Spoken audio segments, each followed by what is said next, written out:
Hey dude,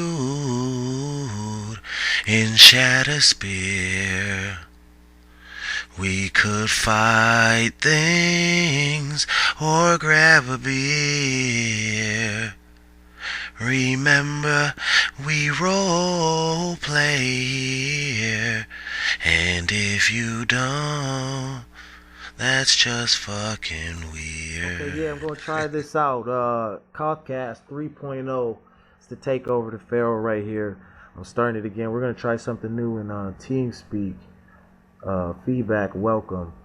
You know that I was trying to do interviews for a while. I finally got a volunteer, a good friend of mine, mastermind behind the Elro here, Saragon House Saragon group, and Ithros the Butcher Blackheart. Grog Locky, thanks to be here, sir. Oh, no, thanks for having me, man. I was pretty excited about getting the opportunity to come on here and talk about some stuff. So let's get into it. Yes, sir. Well said. All right. First thing I'm going to jump off into is some events that we all had popping.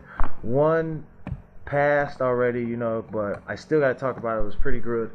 I encourage anybody who has ideas, talk to GM staff. We got the private discussion forum. If there's anything you guys want to kind of work the kinks out, I'm sure they're willing to work with you.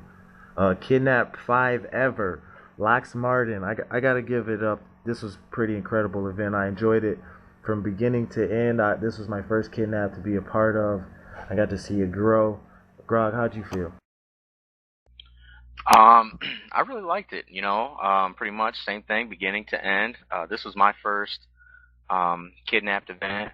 Although I won't lie, I would have liked to have seen more structured events during it. I would have liked to have seen Locks throw some twists our way. More so in the beginning than the end. 'Cause she did pick it up in the end, and I was really impressed. So shout out to her and her mastermind creation.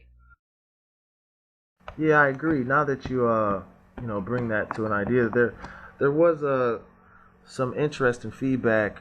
She has a feedback thread, and I think that I agree with what you were saying. One thing about Kidnap that I do enjoy is just being in a stationary setting, kind of against your will. You get to see the characters, and you get to see characters that naturally wouldn't interact, and I think that that's always fun. Usually, after the kidnaps are over, there's new friendships or relationships that are formed that never could have Yeah, been. I agree. There was a couple characters that Ithros never would have got the opportunity to meet had he not been in Kidnapped. Orvisha. There's no way that Ithros would have ran into Orvisha ever. I mean, unless he was like stumbling through the woods and she saved him from falling over or something. I mean, I don't really see how they would meet, but there's a lot of character diversity, and I really like that. There were characters that were terrified, that didn't really care whether they. It was definitely interesting that, and Zygo's elemental, man, Zygo. Yeah, it was cool. I like that. I agree with how you said. I can't quote you, so I'll just kind of paraphrase myself. One thing that I did notice was I kind of wish that there was more of like a narrative with the prisoners. Now I didn't get involved, so maybe the interactions with the arcane elemental provided that. However, I know that they didn't have access to that house that I know Judeo and Seda went to earlier on to kind of see the backstory of what I believe was a series of experiments. I thought it was a very interesting twist. What I do enjoy the most was when Judeo and Seda were looking through the house. All I had to do was emote. Judeo looks at a book or investigates to try to find something, and I got a whisper and just told me what I saw, what I read. I thought that that was an extra, very, intriguing way to display the scenario. And I think that if the prisoners had that same opportunity to kind of interact with their surroundings, I think that that would just make a lot of difference and make it very fun or more fun, I'll say, for both parties. Yeah, I tend to agree. I think Locks, Zygo, they're the two that those two and Regine they're the only GMs that I knew of on the island besides Wrigley. I don't know who was handling the wandering around whispers emotes on Kintra, I think is her name. That's who was doing it. I know Lox was playing her undead, which is phenomenal. Nanetha's awesome. Um, but I thought that was a really good job on their part for those of us that were walking around the island trying to investigate. They entertained the idea of said investigation. I mean, even if it really got us nowhere, it was still something that day that kept us interested. Yeah, and I agree, and I bring this up to players, new players, players who maybe have missed Kidnap, just because this is it's been with CoTh for a long time, probably as long as I've been here. I think I'm on year 3 right now, so Groglocki as well. So yeah, Kidnaps it's kind of a nice running event. Always kind of makes you feel, like you're at CoTh, something unique here, and something that we still can kind of have, thanks to Lox Martin and the GM staff, of course. And it's very fun. If you missed it, I know there's probably going to be a Kidnap 6 eventually. So, just make sure that you sign up ahead of time and, enjoy it. We'll move on to Cressy. Glad Cressy is back. What's up, Cressy? Gonna show up to the the meet and greet. She got to remix. She's done quite a few of these as well. Basically, she got it as what it is for an OOC meet and greet. Everyone can come together so they can meet new people and possibly find new RP connections. There will be a discussion afterwards so you can voice your opinions, or I'm sorry, voice your concerns for the server. Most importantly, she's gonna have 2 events on the same day, which I think is a wonderful idea. November 7th, 2012 at 2:30 p.m. server time, as well as November 7th, 2012 at 9 p.m. server time. So that works for different time zones as well. I think that this is important because, I mean, just personally, I get tired of logging on, and the majority of people on Dark Spear or Shatter Spear, whatever it's called, and not being able to engage in RP because people that I don't know aren't on, and I know that it's like we should always encourage RPing with new people, and I do, and I try, but sometimes everybody is waiting for the people that they're comfortable with online and things like that. So you can log on and not have too much RP. I think this is a wonderful idea to meet new people and make sure that you can kind of get RP going at random times of the night or day. Every time I log on, I see like a big abundance of people inside the OOC zone, and I don't know, it's kind of discouraging, because I mean we got this group by our GMs to go out and explore and get some RP going in. Yeah, about the OOC zone, it's kind of discouraging getting online, and I see just half of the who list is in the Dark Spear, Shatter Spear. It's I don't know. It's just, like I said, it's disheartening. Our GMs made this amazing world. It's rich with lore.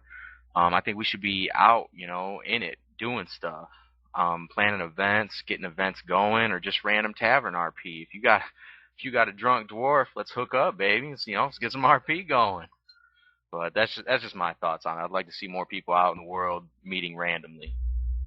Yeah, moving on. Gonna holler at some guilds. Want to show or showcase just 2 random guilds. Uh, Guilds either of us represent, just for the sake of familiarity. You know what I'm trying to say. Let's not be technical here. All right, I'm gonna just introduce the Red Rose. This is a guild by the player Ormica, actually, but I have a character named Vivian Ridikin in her circle. Basically, the guild is an evil alliance guild. She is all for backstabbing and ambitious pursuits. If you have a character that wants to, I guess, start some trouble, most definitely come onto this guild. It's pretty active, and I have some plans myself. Um, she also encourages people to take it upon themselves to move the storyline forward, and I think that that's very admirable for a guild leader to have, and it helps a server and a RPer to experience a non-linear railroad storyline. And I think that that's why a lot of people don't like storylines, or some people don't like storylines, I'll say. And I think that this is a very kind of amoeba type guild, or it's formless, and it's very interesting. I brought Grog Locky over here because he's starting the Evan Blade Guild, and he's got some ideas planned for it, so hopefully he can give us some more information on that. Yeah, sure, no problem. I started this guild, the Ebon Blade. They basically represents the Ebon Blade, and the reason I started this guild was because every time I logged on, I would always hear people, somebody needs to start an Ebon Blade guild. Somebody needs to start an Ebon Blade guild. And eventually, I just figured, hey, I'm gonna start an Ebon Blade guild. So I started it up, and we're gonna get it rolling. Actually, I'm not the only one leading this guild. Just to throw that out there, I plan on working with about 4 to 5 different people, and we're all going to tackle it in hopefully a new way, get some different events going, each going in different storyline way. Um, but I plan on it being a pretty lengthy thing. So, I mean, if you want to throw your character in there, feel free. If you just want to join the guild for social RP purposes, go ahead. I mean, you don't have to be a part of the storyline. I tried to stress that in my post. You can just join the guild, and we can just RP as DKs. That's not a problem. Basically, I started the guild to get more RP popping on the server. I would like to see more DKs get their DK on, per se. So that's the whole reason I fired that up. You guys already know. I'm not sure if some of the new players know, but Groglocki and myself ran the Novalite Saragon War, and with help of GMs and other players in every guild, we had some very fun RP that still lingers to this very day. The two houses still have open animosity, and I think that that's just something fun to see. It was very organic, and I am going to be all about the Evan Blade Guild, personally. It's awesome. Moving on to my favorite point. The reason why I do these still, I say it every time, I'm going to keep saying it. Server statistics. Last 24 hours, the majority of people, 465, 55%, the Horde. Go figure. Conquest of the Horde. Last 48 hours, Horde 572 to a 463. Go Horde. That's 2 days, people. Last 7 days, that is a week for some of you people who are poor at the math, they call it. Even though I guess that would kind of be something more like time and calendars. Horde 791 against 700, 53.1%. More Horde. Groglocki, the overall, please. Sadly, the overall falls to the Alliance. Wah, wah, wah. I gotta say, ladies and gentlemen, myself being an avid orc lover, I'm somewhat disappointed in you. Somewhat disappointed in you. So let's fire up some more characters and take this back. I did think it was Conquest of the Horde. I might be mistaken. Yeah, I figured that the Horde, since it is, RRP server, Conquest of the Horde would be taking it, but it says right here 2444 for the Alliance and 2374 for the Horde. Total players. This is disappointing, people. Let's pick it up. All right. Next, let's see. We got character share by race. Leading the pack is human. I mean, that's just, come on, people. I mean, we got gnomes, we got dwarves, we got taurens, trolls. The lowest races on here, those are some of the sweetest right there. I mean, who doesn't love a plate-wearing dwarf, drinking a mug of ale in a tavern? Who doesn't like that? Who doesn't like the shamanistic tauren, or orcs 8.3% compared to humans 26.2%. Come on, guys, orc culture is amazing. If you want to know about orc culture and you don't, you need to hook up with Corzilla, because she has nailed orc culture really well, and she's blended it with Japanese culture of modern time, and it's She plays Orvisha very well, and I think you need to look her up if you're interested in orcs. What else do we got on here? Character shared by class. Oh, all right. This is just upsetting. It's upsetting. We got Warriors at 23.9%. They're leading the pack. Now I understand because Warriors can wear everything in the game. Everything in the game. You love Warriors, okay? But at the bottom of the barrel, you have Druid, Shaman, and Death Knights coming in. None of them are above 5.3%. Like, come on, people. You can throw lightning bolts with Shamans. What is not to love about that? Druids, you can change into animals. I know the races that can be druids are kind of night elves. Alright, I know there's night elf players out there. I'm a horde player. Moving on. Death Knights. What's not to love about Death Knights? I mean, they're Knights of Death. Death is in the name. So that's enough said. They can do everything under the sun pretty much. Paladins, though, I'm kind of shocked by this. 11.1%, and every time I log on, there's Paladins online. Like, I don't know how this can be so low, but apparently it is. And I don't know. I think we need some more light users out there, especially since we got the Red Rose about to kick off, about to do some evil stuff. Ormiko over there with her diabolical self. Rogue, we got 14% for rogues. That's disheartening. Okay, that's just disheartening because rogues are they can only wear leather and they're sneaky. I mean, that's moving on. All right, we got character shared by level next. This is kind of a silly statistic on here. I mean, this really holds no weight in my opinion. I mean, you're either A50 or B80. I mean, you can RP a lower level character, but most people apply for profiles and whatnot. So that's why this statistic is so weird. That pretty much kicks it off for statistics. I mean, what are your thoughts on it, Pharaoh? Yeah, I guess I can understand the reasonings for some of the classes. I asked this last CoTh Cast, and I hope somebody kind of answers me. Maybe Grog, you can give me some feedback. The reason why I like classes like Druids, Death Knights, Mages, or Magi, whatever you want to call them, is because that they have abilities that have a visual representation. I like to have a spell that I can cast without being in battle to help my emote. Something to give a, like I said, visual representation.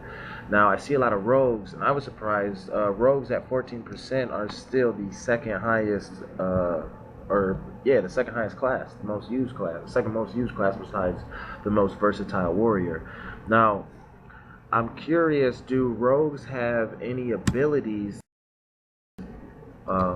visual that have this visual representation or that can be used in emotes?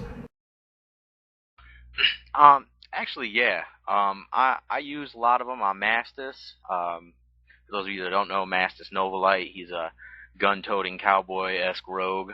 But I do use a lot of the rogue powers on him. Like, you can vanish, basically making your character invisible, and your character actually turns transparent. Or you can use Cloak of Shadows, where you actually take on the Shadow Priest form of Shadow. So I use those a lot on him. And you got Fan of Knives, which your character jumps in the air, spins, and thousands of daggers go out every which way. So there are a lot of interesting, cool things about rogues that attract people to them. My thing is, I wish that there was a way Blizzard or maybe our great overlord Kratos could tap into, shamans or something like that to get a spell like lightning or something that didn't need a target to go off.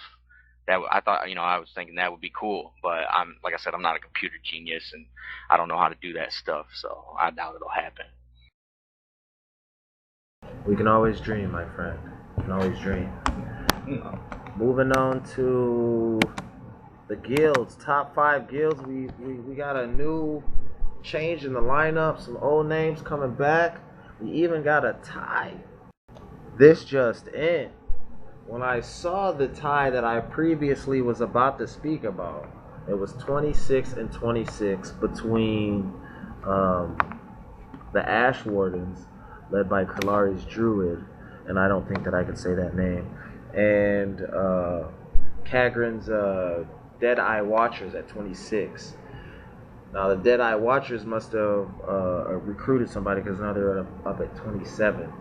Now, like I said, and I always say, I want to make sure that people recognize why I do this. This isn't a competition. It doesn't matter who has the biggest guild. Most of my favorite guilds have low players in it anyway. You know what I mean? And out of these high numbers, it doesn't necessarily mean that all of these people are active simultaneously. Obviously, our population on the server can't hold that. But basically, what I bring these out to you to know is these high numbers show that you have the highest probability of finding RP. So if you're new to the server, these are the guilds that you want to look for to join. If you want to just kind of hop in some RP that's going on, you'll find some guild mates. You'll get to know some people to RP in the future with alts.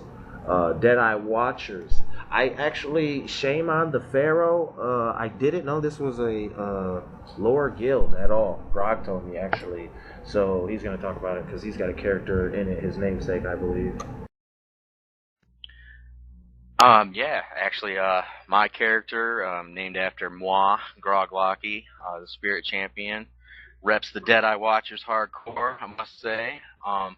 The entire time that I've been on CoTh, thanks to the Pharaoh who brought me here, I must say that I've always tried to get Orc RP going, and it was great back with the Far Wolves when they were popping. It was awesome.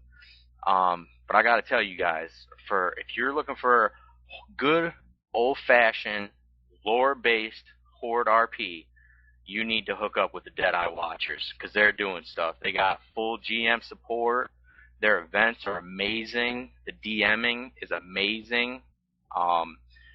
Kagran's an amazing character. You got Jurok on there, amazing. Shout out to them who are, basically bringing my orc fantasies to life because I'm an orc at heart. I won't lie. I'm much like our overlord in that sense where orc is my race and I'll rep them until the day I stop RPing.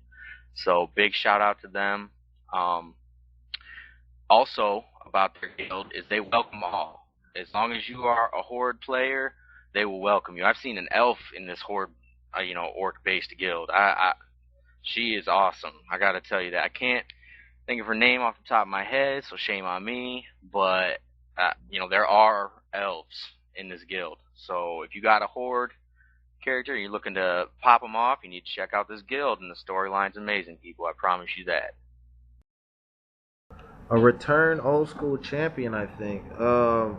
Leiron led a server named Sachiko Maeda, I believe.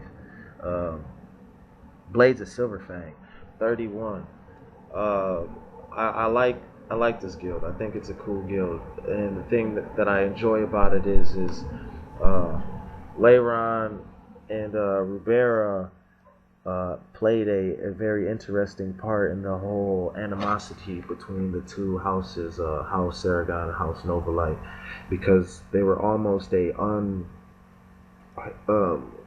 unordained mediator. And this Hideo, I think, I'm not sure if he met with Ribera or Leiron first, and they wanted to make an alliance. I'm sure Elra here did the same thing, and because of that, the three have had a very mutually benefiting alliance. The Blade of Silverfang is a good noble house RP social setting. I think it's a very good RP to get into, or I'm sorry, a very good guild to get into to be accessible to a lot of different areas.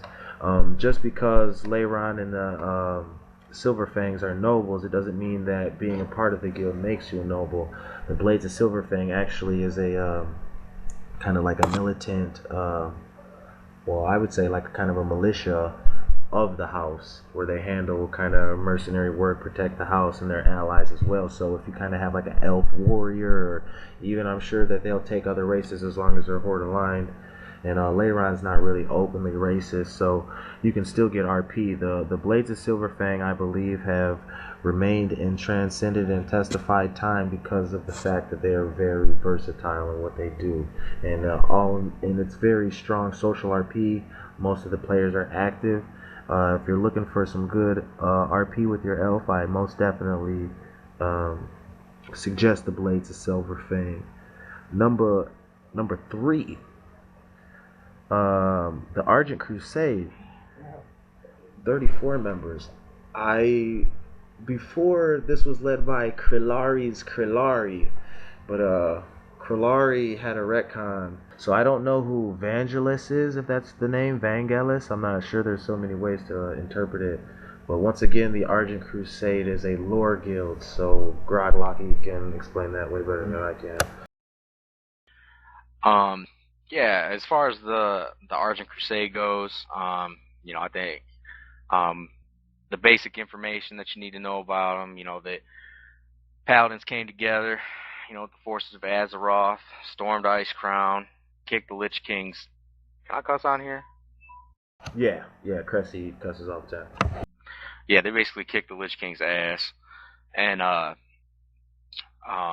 after that, that's when the Argent Crusade Guild fired up, and it was led at one time, I remember, by a human paladin named Duncan. Now, if the I don't know who played him or if the character still exists in CoTh, but I know I tried getting a paladin, my old paladin Barum, who led the Silver Hand.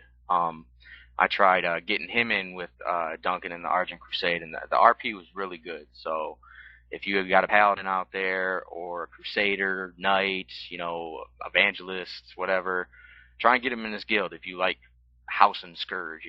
So go ahead and hit up Evangelist and get a guild invite. That's also a GM, so I'm not sure which GM that is. I'm not sure if Creel already made an alt and just was like, I'm about to keep doing it, or somebody took over. So, I'm sure whoever that is, GM post, let somebody know so they can get you the Argent Crusade. Like I said, 34 members. Good, Horde. I'm sorry, not Horde, that's neutral. Good, RP. Warcraft RP is the word I was looking for. Number 2. This is a Lox Marden name because it is very difficult to say. Adrandri, Edrandri. I love you, Loxbox. Okay, the Blood Knights, 44 total members. This is good because the Blood Elves, I believe, have the second highest population on the server, so most people I'm talking to have at least one Blood Elf. Now, I know the Paladins, I believe, if my memory serves me, is the third highest class. So there's a good probability that one of you people that I'm talking to has a Blood Elf Paladin. Now, if you do have a Blood Elf Paladin and they're not in the Argent Crusade, they need to be, or should be, or are a Blood Knight. Blood Knights, they're awesome. Their tabard's cool. And they're a horde thing. So that goes to Grog Locky. Yeah, big shout out to Locke. She knows I love her to death. The Blood Knights, this guild, I've RP'd with them a few times and their members. I gotta say, I'm really intrigued, and I would like to fire up a Blood Elf Paladin just to get in on their RP. Um, they're real diverse characters too. You would think that these military-esque type characters would be real stern and real firm, but I've seen some goofy Blood Knights. I've seen a noble Blood Knight. Want to say his name is Bettis, or I can't think of it off the top of my head right now. But I RP'd with him a few days ago, and he was a real intriguing character to see. And they RP with everybody. I saw the Blood Knight that I met. He came to Regine, her DK's house, in the new Blood Elf custom zone. She has her estate there basically for her noble family. And the Blood Knight showed up there and he RP'd with us, just because we're Evan Blade didn't affect him none. He was there to RP and he RP'd his noble well. So big shout out to the Blood Knights and Lox for firing them up. And here at number 1, of course, the man, the myth, the legend, Jared with the Black Harvest. At 69 total members. That's just beast mode, man. Shout out to you. That is amazing. I know a couple characters in these guilds. Shout out to Lendry. She's crazy. Everybody loves her to death. Jared's a dog for sure. And I know Pharaoh had some names that he wanted to mention, so I'll turn it over to him. Yeah, love the Black Harvest. Great guild. What another thing I want to respect? First of all, gotta give it up to Saul's Jared Richter, um, which is awesome, badass. But they were like edging almost 100 members. You know what I mean? They're like 90 something, and Jared did a retcon, not a retcon. I'm sorry, a cleaning, if you will, to get rid of I guess a lot of idle players that haven't joined, that just logged and joined the guild and accumulated over time. And I think that's always a good move. Another thing that I saw that I want to touch on before I continue with what Grog was saying real quick was I saw somewhere on the forum, I'm not sure who said it, and I'm not sure what thread it was in, but somebody said something along the likes of, uh, people should really kind of have some kind of dedication to the guild that they're in, if you will. Now I know that we're all going to have alts, and it's good and in your best interest to have alts in a lot of guilds so you can get a diverse palette, if you will, for your RP. But if you're in a guild, it helps the storyline, it helps the guild members and the guild leader to be active. If you like a guild storyline but aren't sure that you can make that dedication, and this isn't necessarily true with all guilds, but you can still RP with the guild and not join that guild. But if you join that guild, try to show up. I know it's kind of hard to say, but it helps for the storylines and the activity of the guild. Of course, if you're not interested, you're not interested. Withdraw your character, but try to stay active. Like I said, Saul's Jared is awesome. I want to say Pies, and if it ain't Pies, my bad. But Mertice or Murtis, I want to say. I always say Mertice, but if it's not Mertice, I want to say Murtis. um, He's a gnome DK. This is one of the sweetest DKs ever. Just because, first of all, a lot of gnomes that I see, and I'm not hating on anybody. Everybody plays their gnomes different. But I see a lot of campy gnomes. Not so much now than I did when I first joined. There were a lot of gnomes that were very comic relief, like, and Murtis is very serious and just a very authentic Death Knight, a very authentic gnome. And it seems like a very hard culture and combination to do successfully. I know personally I couldn't do it. I've tried it before, and I just it didn't fit right with me. But there's a lot. I like that there's a very strong cast and connection with the main active characters in the Black Harvest. You can see it if you interact with them. They all, if you will, know their place, and they act very militant and give Jared his proper respect, if you will. I just think that it's a great guild. More power to everybody who wants to start a guild. What I am seeing more, and I'm not saying a trend, but it's something that we should do just because Credo wants us here to do Warcraft RP. People are starting to make lore guilds. Well, this is awesome. I beg somebody, if a GM's not going to do it, player, please do it. Please make SI7. Please. I'll join that guild and I'll be your number 2 person or your number 4 or your 50. It don't matter. I need to see this guild. I want to join it. Rock, how do you feel specifically about SI7? I think SI7 needs to happen. Um, it's just an amazing in-game guild. They're basically like the Alliance Black Ops Special Forces. They handle intelligence like the CIA would. Um, they're a very secretive, shadowy group. They could be a server in a bar. They're working for months to get information out of some trade route thugs or whatever, and then suddenly the guards and SI7 spring on them when they come out. It's just there's so many different things that you could do with that guild that it's unimaginable. I mean, what I would really like to see happen is eventually some Horde versus Alliance type conflict between guilds. How we, sparked the war between Saragons and the Nobilites. I'd like to see some Horde versus Alliance going on as far as all around Azeroth. That would be something interesting, like SI7 versus the Kor'kron. That would be that would be amazing in my opinion. Or the Deadeyes. maybe SI7 feels the Deadeyes are stepping on some Alliance territory when they're on their hunt for their Dreadlord or whatnot. So I don't know, just different ways people can think if they attack this guild or any guild really that's lore based. Like I said, I'm with you. I'm really impressed, and I think that SI7 needs to happen. Yeah, I mean, just throwing that out there. Just throwing that out there. Yeah, I agree.